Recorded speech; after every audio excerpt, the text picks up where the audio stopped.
So, good morning, everyone. My name is Arafat. I teach history on the textbook platform. So, in this session, let us discuss a topic of modern world history, that is American Revolution. Just a minute.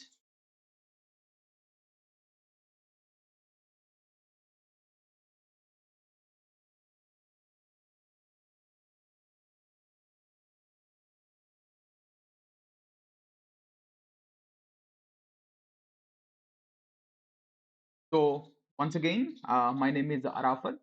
I teach history on the textbook platform. So, in this session, let us discuss a topic of modern world history, that is American Revolution. So this topic is very important. So this topic is very important from mains point of view. So let us understand a few details relating to this topic. The point. So the time period of American Revolution, the time period of American Revolution is between 1765 to 1783 AD. So this revolution occurred for about over 20-year period. For about 20-year period. So the point is, a part of American Revolution, a subset of American Revolution is what we call as the American War of Independence. This American War of Independence is from 1775 to 1783. So the American Revolution uh, happened between 1765 to 1783. But American War of Independence, which is a part of American Revolution, happened between 1775 to 1783. So let us understand both the American Revolution as well as American War of Independence. So the point is, like India, the United States of America was also a British colony. United States of America was a British colony, and the people of USA, that is the colonists, revolted against the colonial master Britain and declared independence. Like India, USA was also a British colony, and the people of USA, that is the colonists, revolted against their colonial master Britain and declared independence. They revolted against Britain due to the exploitative economic policies of Britain. The people of USA, that is the colonists, revolted against Britain due to the exploitative economic policies of Britain. So by doing so, America, that is the United States of America, became the first country in the entire world to come out of the colonial rule. So by declaring independence, America became the first country in the entire world to come out of the colonial rule. That's the significance of the American War of Independence. So before we discuss any more details relating to this American Revolution, let us understand uh, pattern of trade between Asia and Europe during the medieval times. So let us understand the pattern of trade between Asia and Europe during ancient and medieval times. So during the ancient and medieval times, there were two trade routes between Asia and Europe. The red marked region, basically a land route connecting Asia and Europe. It was basically uh, the land route connecting Asia to Europe. And secondly, there was a sea route connecting Asia to Europe. So basically, in this sea route, it was in this route that ships moved to reach Europe. At the point. But the point is, the same trade routes were in use from the early centuries of Christian era. So right from about first century AD, these routes were used, and they continued to remain in use till about 15th century AD. The routes which I discussed with you, one is the land route, the other is the sea route. Both of these routes remained in operation, they were in use till 15th century AD. But in 15th century AD, this the Turkey region, this is basically Turkey. The region which I have marked in yellow is basically Turkey. So in this Turkey, in 15th century AD, the Ottomans came to power. Ottomans came to power. Ottoman is the name of an empire. So the Ottoman Empire came into existence in Turkey in 15th century AD. So these Ottomans, in course of time, occupied the whole of West Asia. This is basically the whole of they occupied Turkey, but in course of time they also occupied this whole of West Asia. The Ottomans also occupied the whole of northern part of Africa. So basically they occupied Turkey. They also occupied West Asia, this Arabian Peninsula. They also occupied the northern part of Africa. This is the region which I have marked in yellow. So this entire region came under the control of the Ottomans. But the point is, the Ottomans were rivals of the Europe-based kingdoms. The Ottomans had rivalry with the kingdoms located in Europe, and due to this rivalry, the Ottomans banned the use of they basically put a ban. They prevented, basically, because of this ongoing rivalry with the European rulers, the Ottomans uh, refused to allow their territory to be used for a trade between Asia and Europe. So the point is, take a look at this picture once again. The land route connecting Asia to Europe was passing through the Turkey. And similarly, the sea route connecting Asia to Europe was passing through northern part of Africa, that is Egypt. It passed through Egypt. But the point is, even northern part of Africa came under the control of the Ottomans. Turkey also came under the control of Ottomans. So basically, Ottomans, they had rivalry with the Europe rulers. Therefore, they uh, prevented their territory from being used for trade between Asia and Europe. So basically, they did not allow their territory to be used for trade between Asia and Europe. So as a result of this ban, entire Asia-Europe trade came to an end in 15th century AD. The exact date is 1453 AD. So it was in 1453 AD that the Ottomans became a very strong power in Turkey, West Asia, and Northern Europe.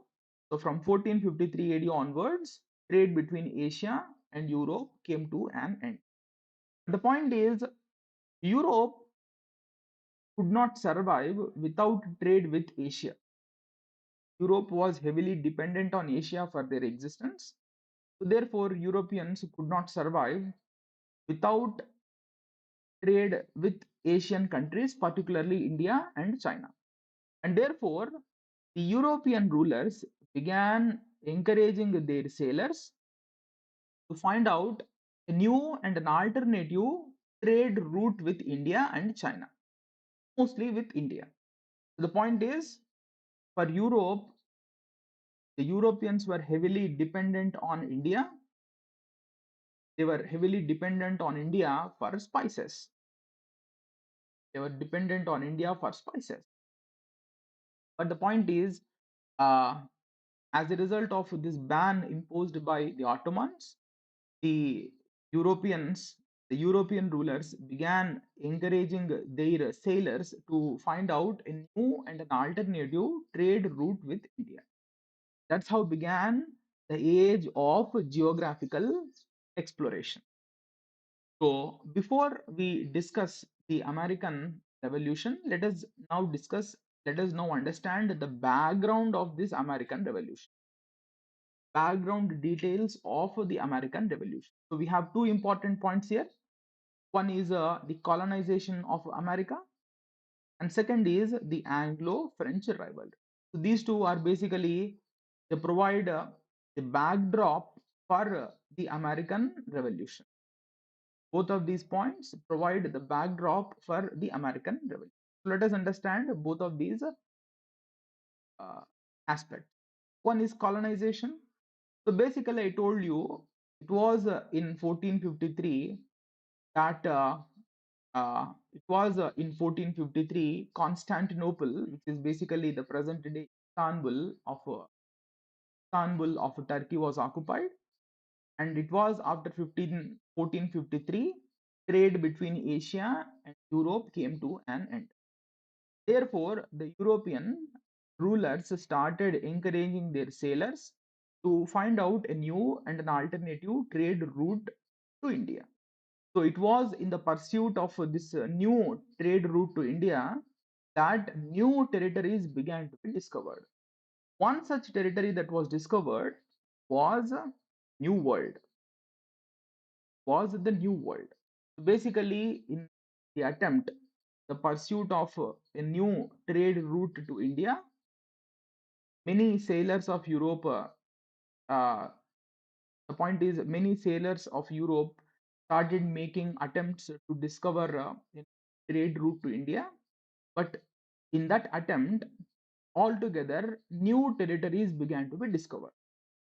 One such new territory that was discovered was named New World. New World was nothing but North America, South America, Central America, and the Caribbean region.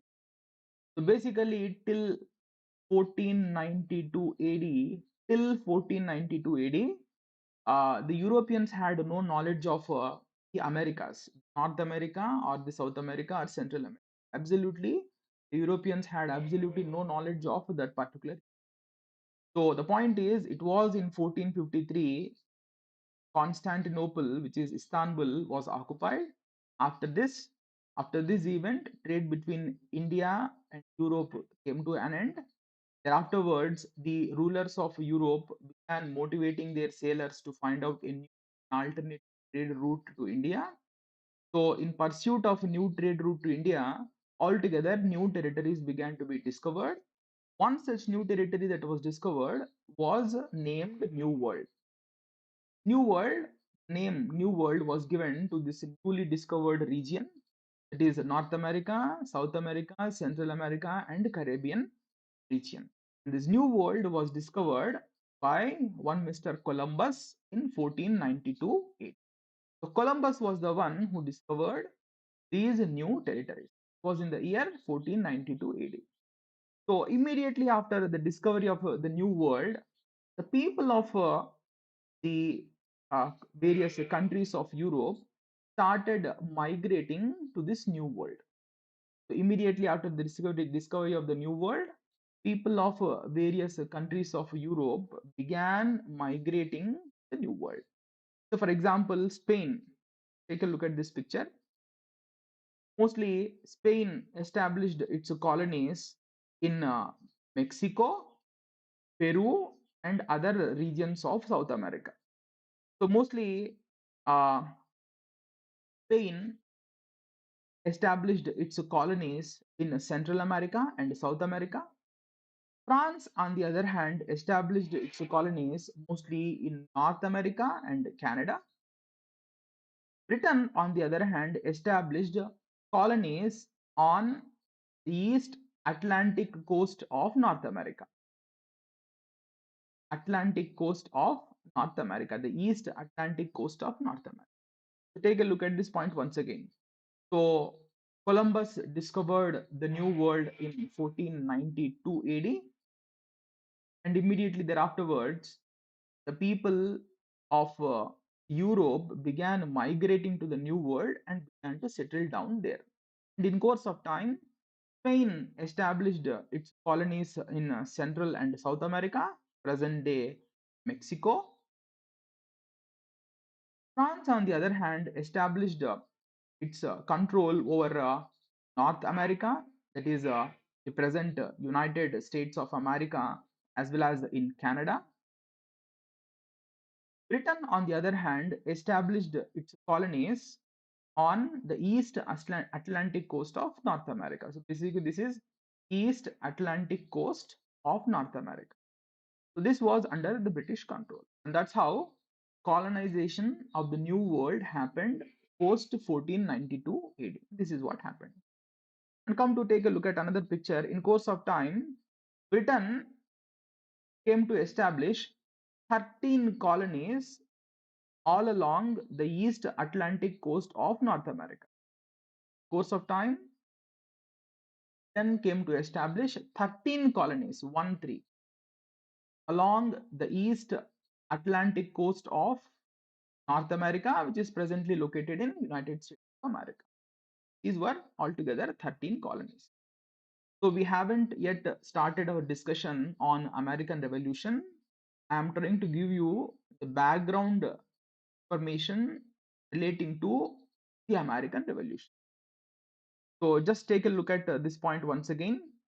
So there are two things which we should understand before we start discussing American Revolution. One is how the colonization of America happened. That is what we have discussed so far.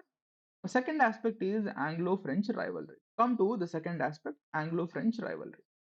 So basically, both England and France were superpowers back in those days. Both competed with each other in expanding their colonies. Both England and France competed with each other to expand their colonies. So this competition between both of them led to outbreak of many wars between the two European powers. So basically, both Britain and France competed with each other to expand their colonies. Which expansion? So basically, France wanted to expand its colonies by occupying the British territories, and Britain, on the other hand, wanted to expand its territories by occupying the territories under the control of France. This is what I meant by both tried in expanding their territories. And this competition between these European powers led to outbreak of many wars between them. One such important war fought between them is called as the 7 Year War. One such war fought between Britain and France came to be referred to as a 7 Year War. It is referred to as 7 Year War because the war was fought for about 7 years. It is 1756 to 63. War was fought for 7 years, hence this war itself came to be referred to as 7 Year War. And this war was fought in United States of America. So what was the outcome of the war? In this war, Britain emerged victorious. This war, Britain emerged victorious. So it was after this war, Britain occupied all the French possessions in North American continent. So it was after this victory, Britain went on to occupy all the French possessions in North American continent. So for example, it occupied Canada, Hudson Bay Territory, Newfoundland, Nova Scotia. All these were basically under the control of France. These were occupied by Britain after this particular war that ended in 1783 with British victory. So that is how colonization between uh, colonization between the competition between France and Britain led to outbreak of this war. But finally, in this war, Britain emerged victorious. So the point is, Britain emerged victorious in the year 1760. But exactly within 20-year period, that is by 1783, Britain lost its control, its colonies in North American continent. Britain won its war against France in 1763. Thereafterwards, it emerged as uh, the only dominant power in North American continent. But Britain could hold on to North American continent only for the next 20 years. So exactly 20 years later, that is 20 years later, that is in 1783, the England's supremacy over the 13 colonies of America came to exactly 20 years later, that is in 1783, Britain's supremacy over colonies of America ended.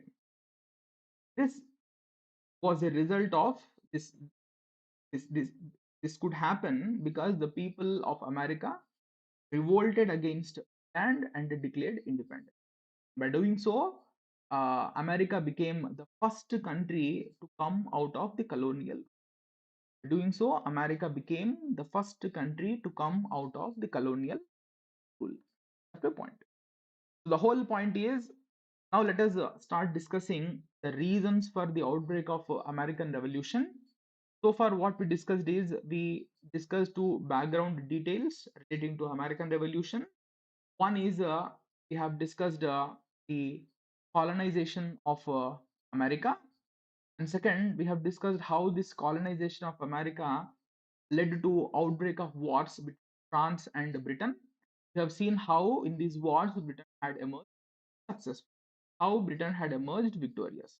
The point here, the reasons for the outbreak of American Revolution. So there are four reasons. All four reasons, let us understand one after the other. Okay, point. So the first reason is the nature of the colonists. Colonist means the people who had settled down in America came to be referred to as the colonists. Colonial master in this case is Britain. Britain. So basically, the nature, the character of the colonists and the colonial masters was not one and the same. The nature of the colonists and colonial masters was contradictory. The colonists were freedom loving people. Colonists were uh, liberty loving people. So the liberty loving people of Europe, because of too many restrictions on them in Europe, left Europe and settled in United States of America. Basically, the people who were peace loving, who were freedom loving people, left Europe and settled in United States of America. The whole point is the people who had settled down in America were basically freedom loving people, they were peace loving people, and those people who desired a free way of life went and settled in United States of America. The point. So basically, the immigrants into America were liberal people and they were very progressive in their outlook. But on the other hand, Britain tried its best. Britain, that is the colonial master, tried its best to impose its control over the colonists. So, on one hand, you see the colonists who were freedom loving people. On the other hand, you see the colonial master, that is Britain, trying to impose its control over the people of the colonies. That is what I said. The nature of the colonies, nature of the colonists, and the colonial master was not one and the same, it was contradictory. And this contradiction in the nature is reason number one for the outbreak of American Revolution. This contradiction in nature is a reason number one for the outbreak of American. At the point. So the second reason is exploitative mercantile policies of the British. Second reason is exploitative mercantile policies of the British. So basically, the uh, colonial master Britain, basically colonial master Britain tried to economically exploit the colonists in many different ways. It tried to economically exploit the colonies in many different ways. So, for example, in in 1651, Britain passed an act known as the Navigation Act. So, under this act, the people of the colonies were required to import their goods only using the British ships. So basically, if the people of the colonies they wanted to import any goods, they can do so, but they can import the goods only through the British owned ships, the English ship at the point. So basically, the British came up with this act, the Navigation Act, with a view to uh, strengthen its shipping industry, with a view to promote its shipping industry, with a view to strengthen its shipping industry. The British came up with this piece of legislation. So basically, in this case, what happened? The people of the colonies had no other choice other than importing the goods only using the British owned ships. This was a regulation that came in existence in 1651 AD. Then take a look at another act, Enumerated Commodities Act. So basically, in the New World, mostly tobacco was cultivated. Sugar was also Sugarcane was also cultivated. So basically, tobacco was cultivated extensively in the new territories, in the New World. Similarly, sugar cane was also cultivated. But under the Enumerated Commodities Act, the the the the the the colonial products like that of tobacco and sugar could be sold only to Britain and not to any other country. So under the Enumerated Commodities Act, uh, under the under the Enumerated Commodities Act, it was made compulsory for the colonists to sell their products like tobacco and sugar only to the British and not to any other powers. So basically, the people of the colonies under this act could sell their goods only to Britain and not to any other country. So this was another way in which Britain tried to economically exploit the people of the colonies. This is another such example. Take a look at another example, Staple Act. So under this act was passed in 1663 AD. Under the Staple Act, the Americans, the people of the colonies, uh, if at all, if they are importing goods from any other part of Europe, they can do so. The point is, all the goods which were moving from Europe to United States had to move through Britain, where Britain would uh, impose additional duties on such goods and economically benefit. The whole point is, what is the Staple Act? Under the Staple Act, say for example, if the people of United States of America, if they are importing goods from Europe, they were allowed to import goods, but such goods had to pass through Britain. They had to pass through Britain. And Britain would impose additional taxes over such goods, and only thereafterwards, those goods were sent to United States of America. This was another way through which Britain began to economically exploit the colonies. Take a look at another act, Iron Act.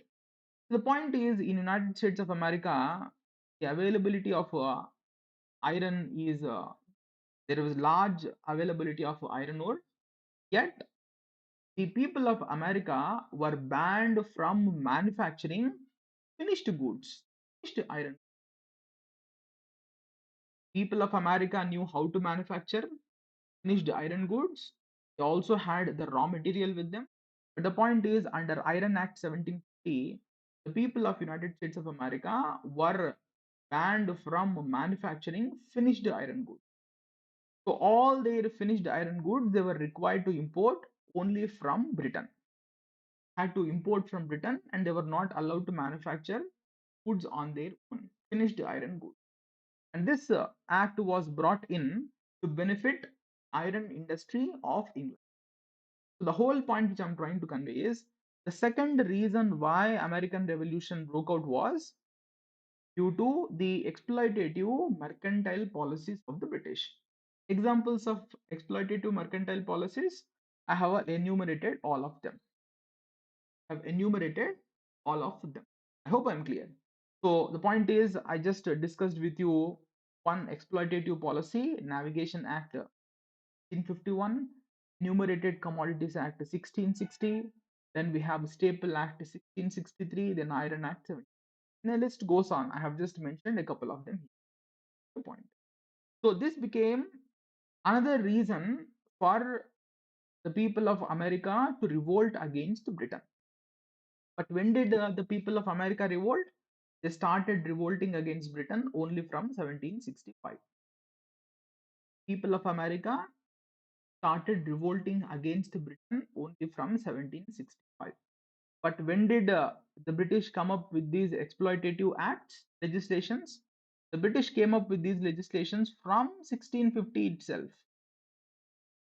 1651 Navigation Act, 16 Enumerated Commodities Act. I hope I'm clear.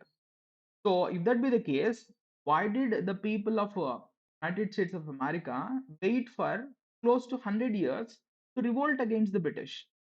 The point is, exploitation of the colonists started in 1650s itself, but the people of America revolted only in 1765. So, after a gap of 100, why did the people of America wait for 100 long years to revolt against Britain? Question we answering. The point is, why did not the colonists oppose these? Why did they start uh, opposing the British only from 1760? The point is, there is a reason why the people of the colonies, that is the colonists, started revolting against the British only from 1765 AD onwards, largely. One reason is, take a look at the second reason. The various mercantile laws existed only on paper, they were never effectively implemented. The point is, various mercantile laws were in force, but they were never effectively implemented by the British. So, therefore, though all of those laws remained in place, they remained only for the same sake of they remained only on the paper and they were never effectively implemented. So, smuggling was very, very easy.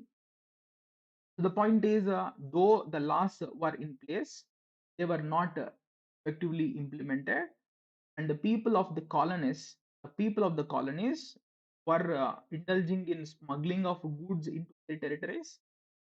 So that's the reason why the people of the colonies did not revolt against the British largely till 1765. More importantly, the French threat was the reason why the people of the colonies did not open their voice, did not raise their voice against British till 1765 AD. So I told you, French also had their possessions in North America. Britain also had their possessions in North America. French also had their possessions in North America. And it was in 1756 to 1760 that a war broke out between Britain and France called as the 7 Year War. You know the outcome of this war. In this war, France was defeated and its territories in North America were occupied by Britain. So the point is, till 1763, the whole point which I'm trying to convey is, till 1763, the French threat to the British people in North America was real. The French threat to the 13 colonies of the 13 British colonies of America was real.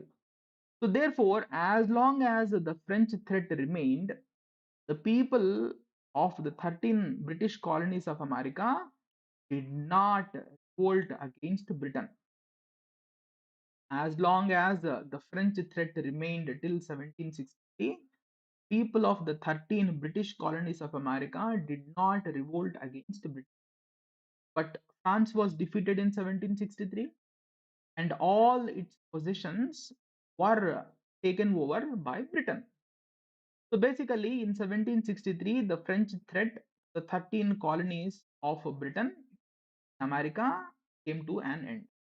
And this emboldened people of the 13 colonies to start revolting against their own mother country from 1765 AD onward.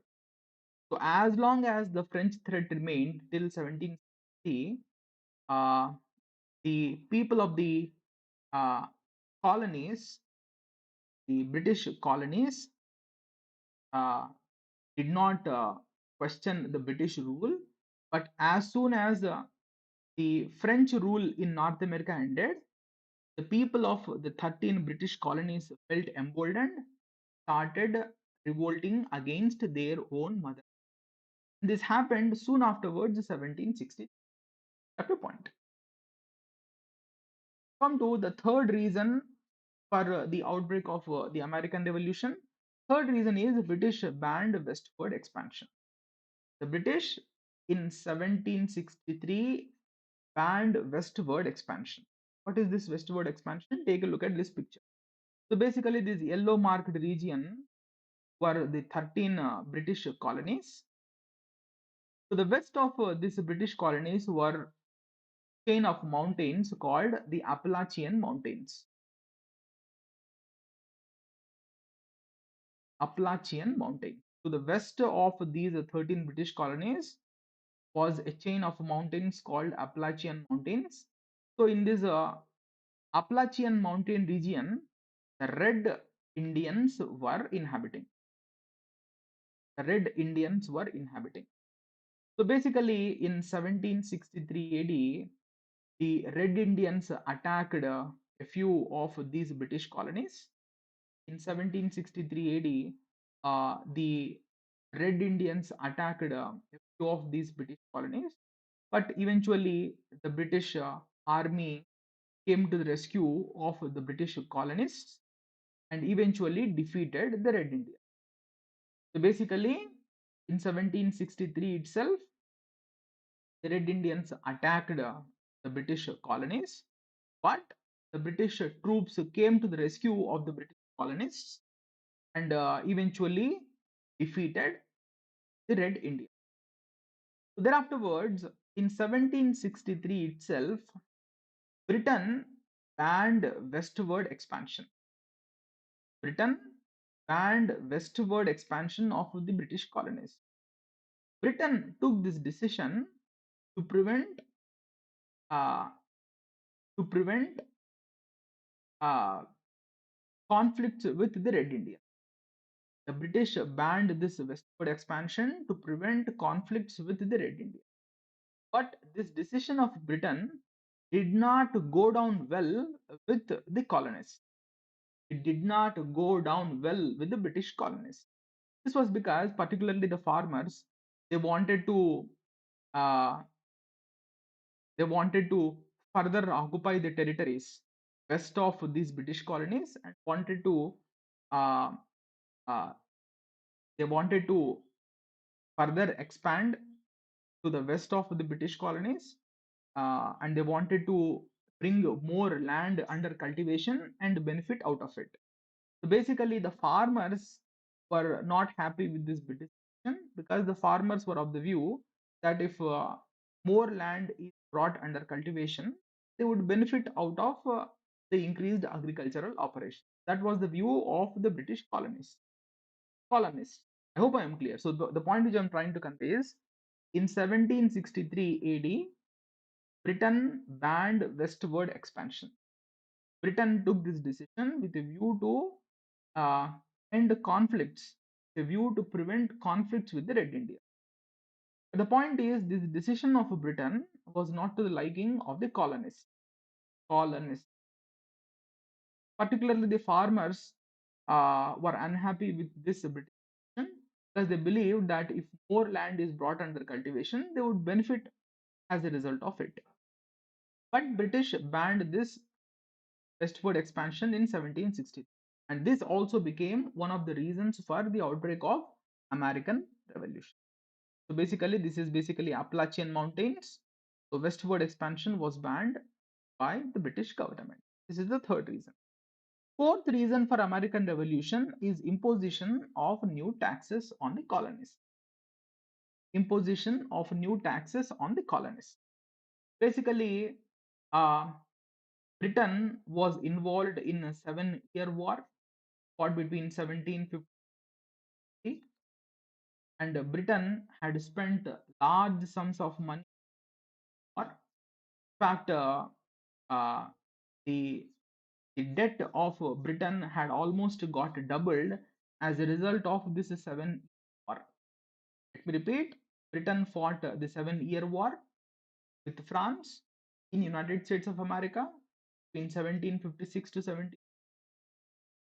So Britain had spent large sums of money in this war. In fact, Britain's debt almost got doubled as a result of the 7 years.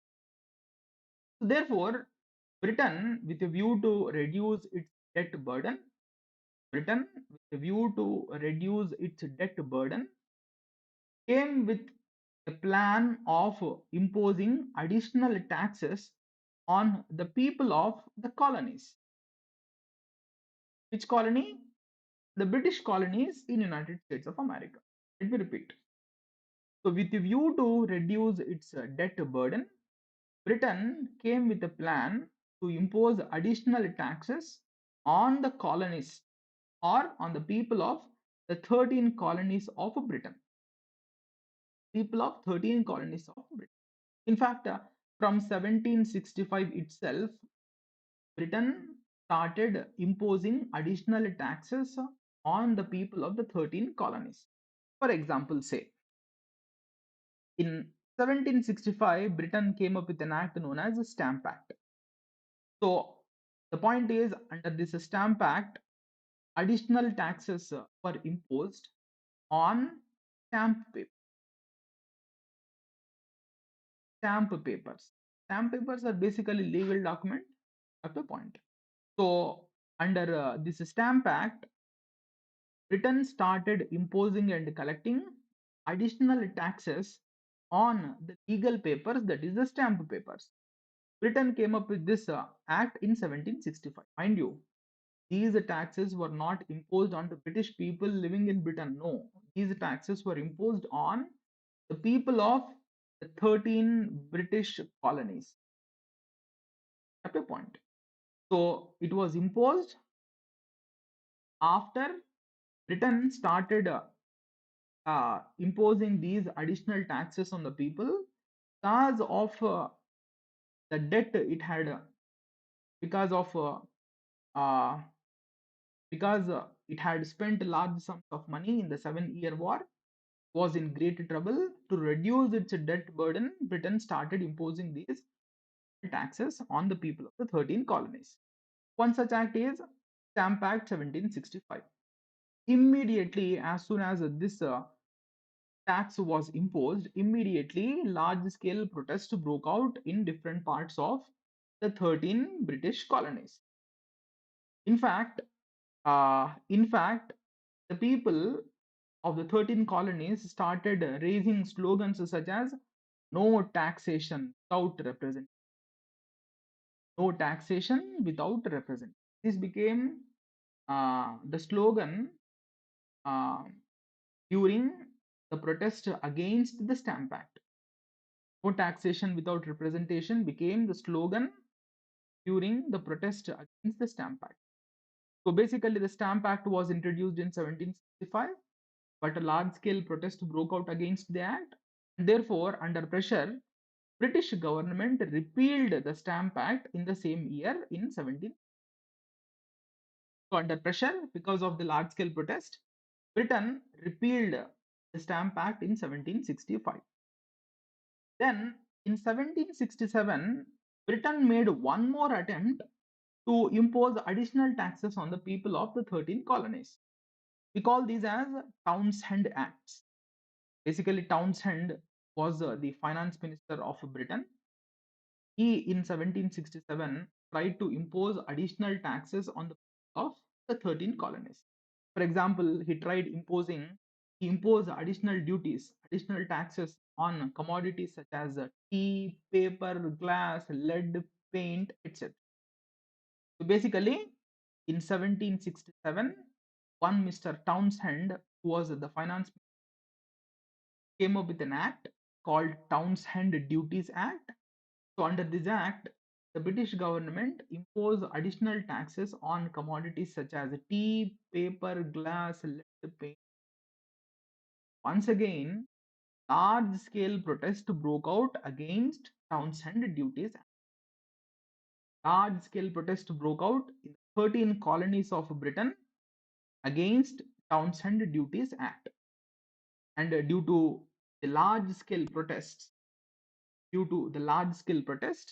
even the Townshend Duties Act was repealed by the British government in 1770 AD.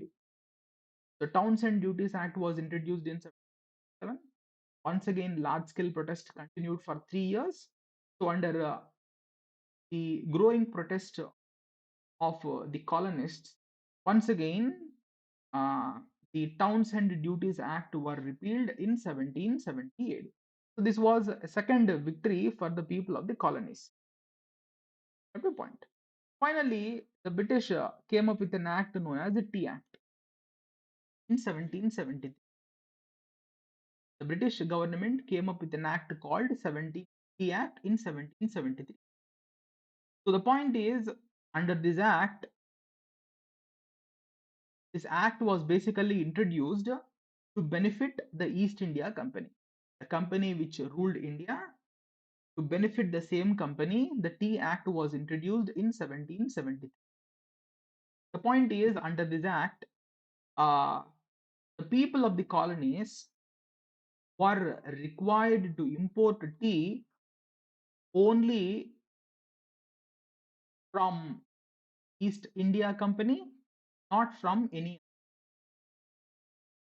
So basically, this act was introduced with a view to benefit East India Company. So in 1773 AD, uh, East India Company had large stocks of tea with them at a point. So under this Tea Act 1773, the people of the 13 colonies of America were prohibited from importing tea from any other country other than England to from East India Company. So under the Tea Act, the people of the colonies, 13 British colonies, were prohibited from importing tea from any other country other than England or East India Company. This was a restriction that was imposed on the people of the 13 colonies. This restriction was imposed under the Tea Act 1773. Once again, large-scale protest broke out against the Tea Act. At the point. So let us take the point is this Tea Act is considered to be the immediate reason for the outbreak of American Revolution. This Tea Act 1773 is considered to be the immediate reason for the outbreak of American Revolution. Kindly remember this particular point. So let me just take you back and discuss with you what happened. So we started discussing the reasons for the outbreak of American Revolution. Take a look at the reasons once again.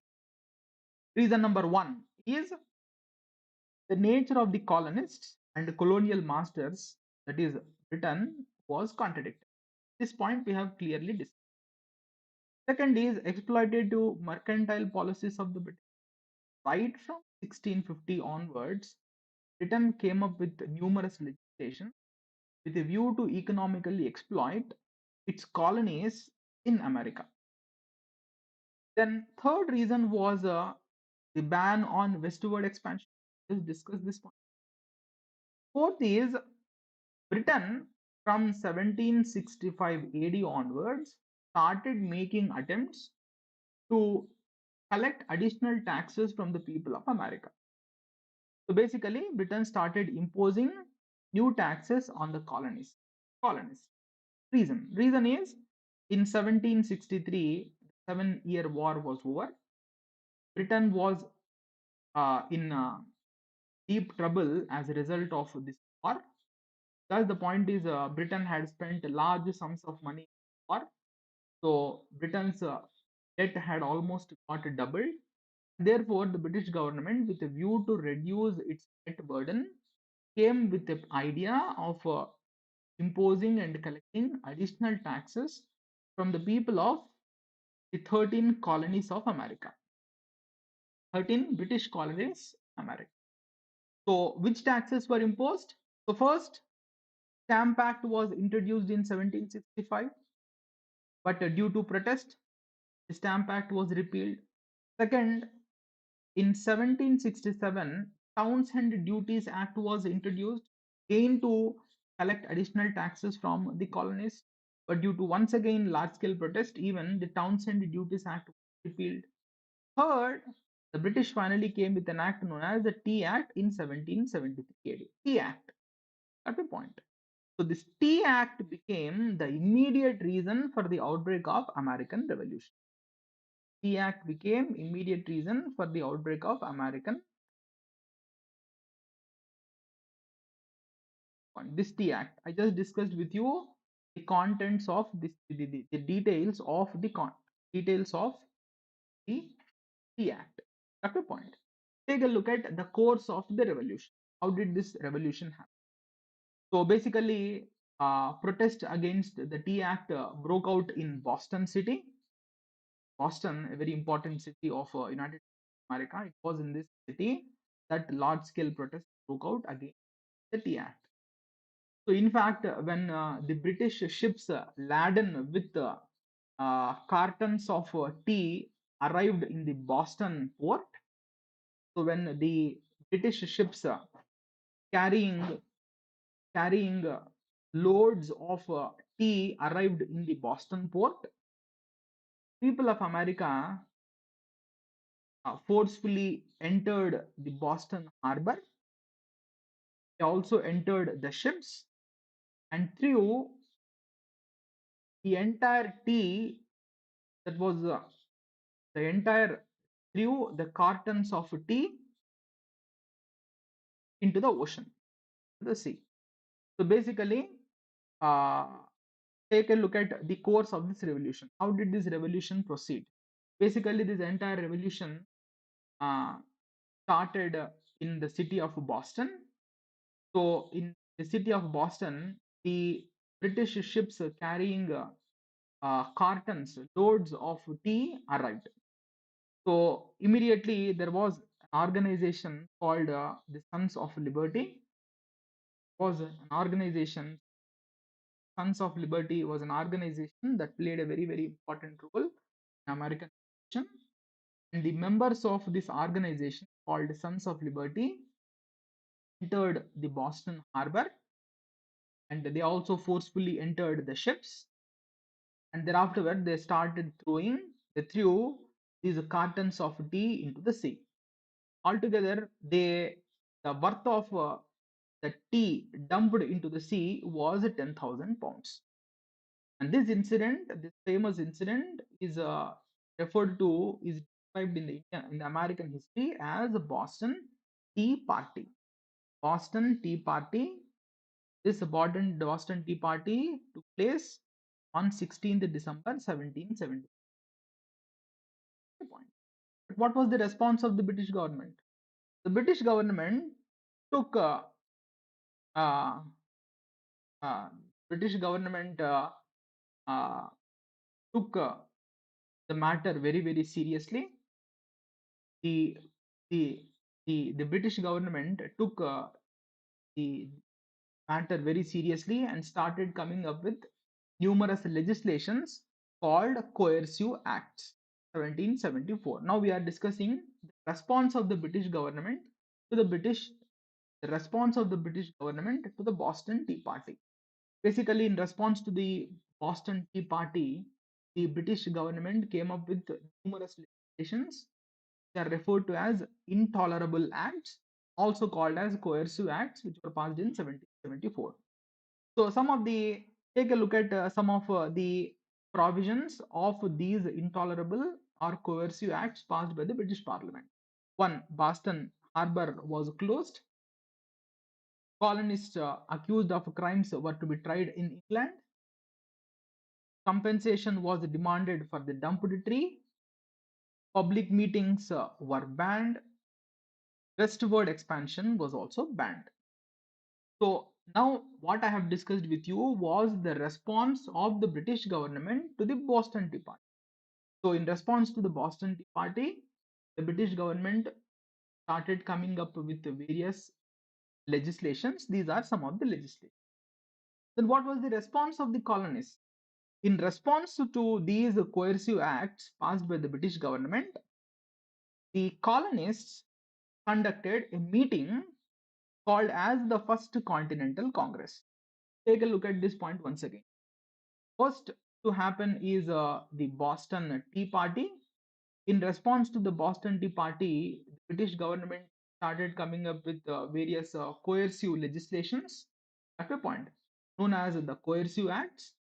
In response to this coercive acts passed by the government, the people of the colonies, the people of the 13 colonies, came together and organized a meeting called the First Continental Congress. First Continental Congress. So it was organized in September 1774.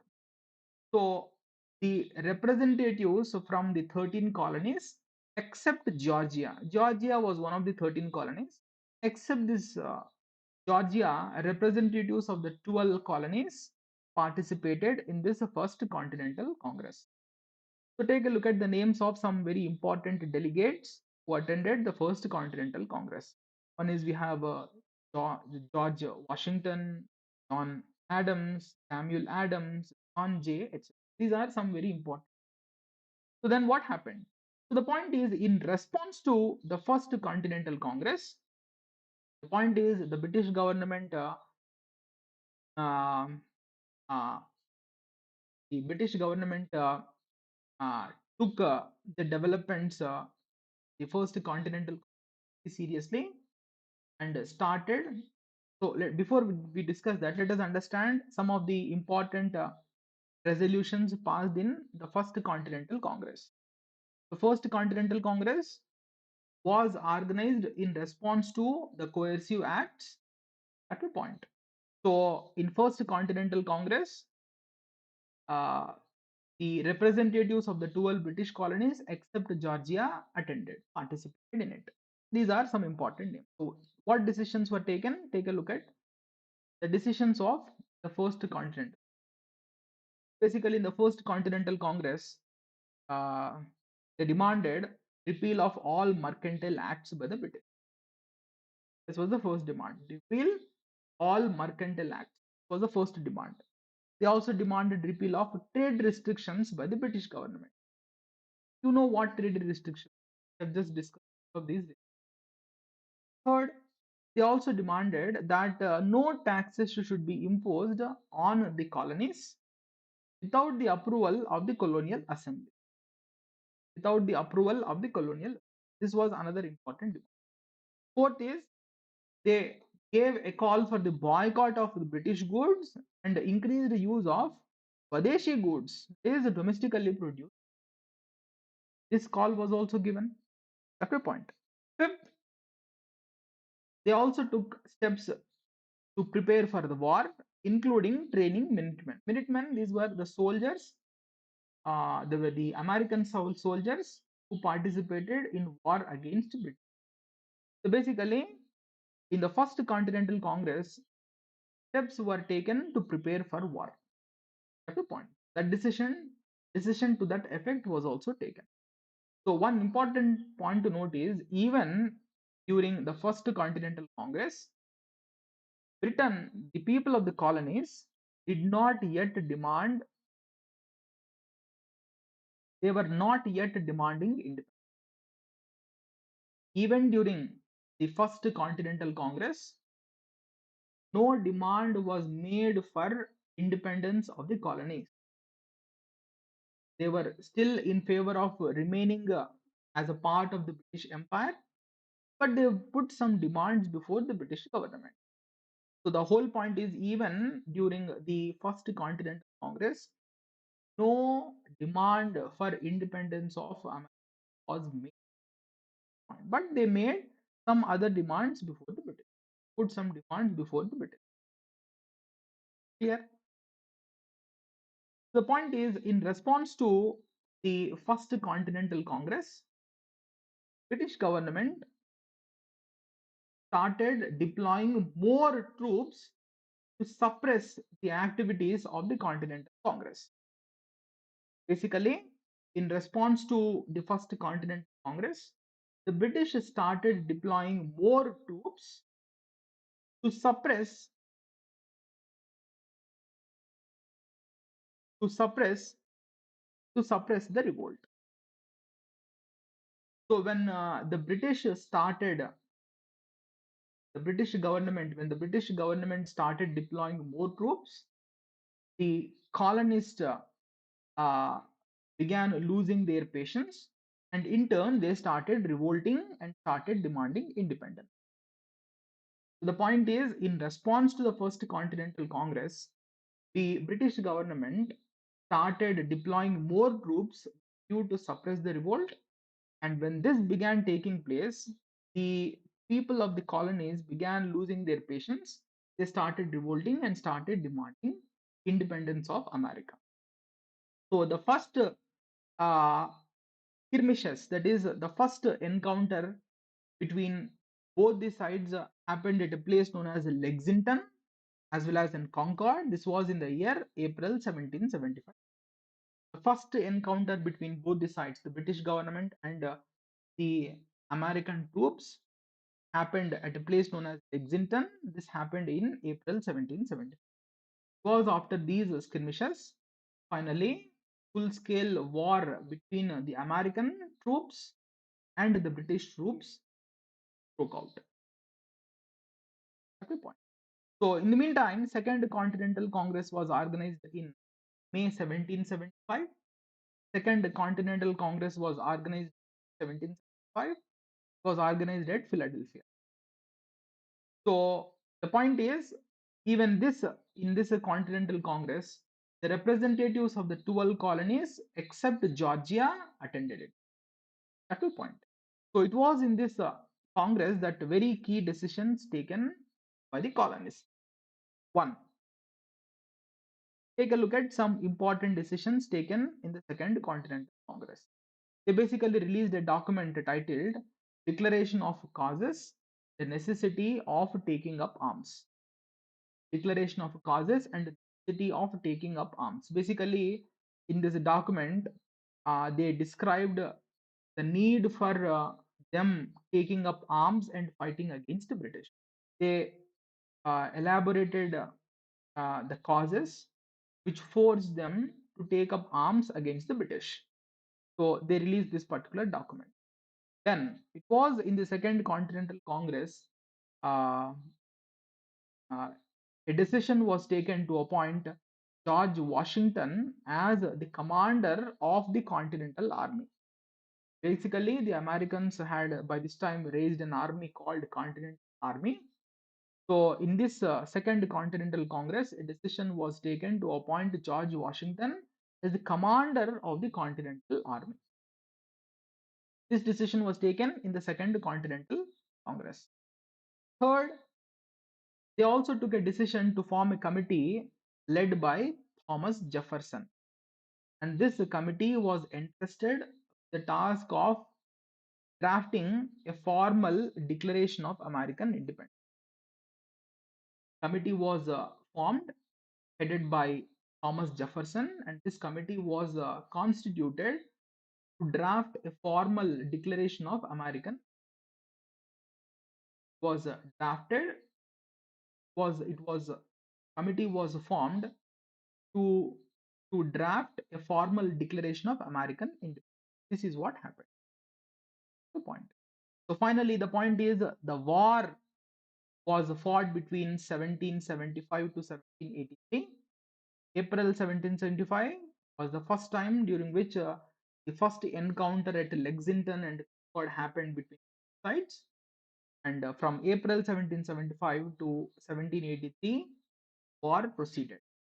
Finally, in 1783, the British troops were defeated. America became the first country in the entire world to come out of the colonial rule. The war was fought between 1775 to 1780, but the point is, finally, in this war, the British troops were defeated. So the British troops in this war were led by Cornwallis. The American troops in this war were led by George Washington. The war happened between 1773. Finally, in 1783, the British troops were brutally defeated. This is what happened. So it was during the course of the war, the war with Britain that America declared independence on 4th July 1776 itself. War continued till 1783. War began in 1775. But during the course of this war itself, that America declared its independence on 4th July 1776. Okay, point. And this Declaration of Independence was drafted by Thomas Jefferson. Because a committee headed by Thomas Jefferson was constituted for the same purpose. And this committee finally issued the Declaration of Independence. Take a look at this Declaration of Independence. So the opening lines of this declaration reads thus. The opening lines of this declaration reads as follows. All men are created equal, that they are endowed by the Creator with certain inalienable rights, that among these are life, liberty, and the pursuit of happiness. These are the opening lines of this declaration drafted by Thomas Jefferson. Finally, the war ended in 1783. Thereafterwards, a treaty was reached called as a Treaty of Paris, was reached between France, was reached between Britain and America, the United States of America. So under this Treaty of Paris, Britain recognized the independence of United States of America. That's how America became an independent nation in 1780. In fact, during the course of the war itself, that is on 4th July 1770 itself, America declared its independence. But the war continued till 1783, and in 1783, Britain also recognized the of United. That's how the American Revolution. That's how America became the first country in the world to come out of the colonial rule. So that's all about this topic. In case if you have any doubts, you may start raising questions. Any doubts, anyone?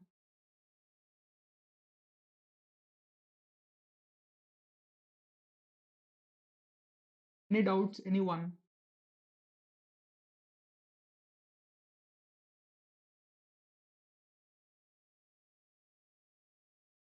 So that's all for today.